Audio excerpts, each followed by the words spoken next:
আশেপাশে এখানে কিছু হচ্ছিল না, কিছু কিছু এলাকায় কারফিউ জারি করা হয়েছে। নেপাল টিমও আমাদের সাথে ছিল, বের হয়ে ট্রেনিং এ যে ওরাও ফিরে আসে। সকালে থেকে আমরা যখন শুনতে পাচ্ছিলাম যে এখানে একটা প্রোটেস্ট চলছে স্টুডেন্টদের, এতটা যে গভীর ভাবে প্রোটেস্টটা হচ্ছে সেটা কিন্তু আসলে আমরা কোনো আঁচই পাইনি আমাদের হোটেলে। যখন আমাদের টাইম ছিল 2টার সময়, আমরা 2:15 আমরা লিভ করব, ঠিক তার আগে আমরা যখন দেখলাম যে নিউজ আসলো, কিছু মিলিয়ে আমরা যখন ওয়েট করছি, আমাদেরকে আনফা থেকে বলা হলো যে আপনারা আপনাদের শিডিউলটা আরো 1 ঘন্টা পিছিয়ে দেন, আপনারা পিছিয়ে রাখেন, আমরা পিছিয়ে তারপরে আপনারা ট্রেনিং করবেন।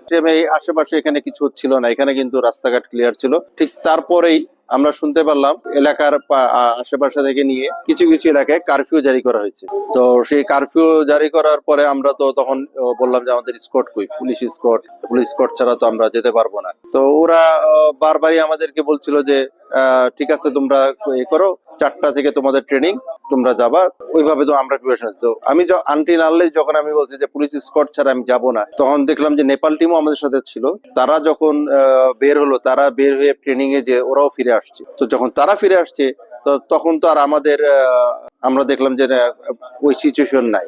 আমি যখন এম্বাসি প্লাস আমাদের বিএফএফ এ প্রেসিডেন্ট এবং জেনারেল সেক্রেটারির সাথে কথা বললাম, তো ওখানে আমি ফার্স্ট আমি ইনশিওর করলাম যে আমাদের সিকিউরিটির ব্যাপারে যদি এরকম হয়, সেই সিকিউরিটিতে ক্লোজ ডোরে তারা যে খেলার একটা প্ল্যানিং করছে, সেই প্ল্যানিং এ আমাদের যাওয়া ঠিক হবে না। তো আমি গ্রেটফুল প্রেসিডেন্টের কাছে যে প্রেসিডেন্ট আমাকে বলেছে যে সার্বিকভাবে যেভাবে আপনার সিকিউরিটিটা হয়, তখন সেভাবে আপনি যেন সেই সিকিউরিটিটা 100% হয়। তো আমি যখন দেখলাম যে যেখানে পার্লামেন্ট ভেঙে মানুষ স্টুডেন্টরা ঢুকছে করছে, সেখানে একটা স্টেডিয়ামে ক্লোজ ডোরে ফুটবল খেলা কখনই সম্ভব না।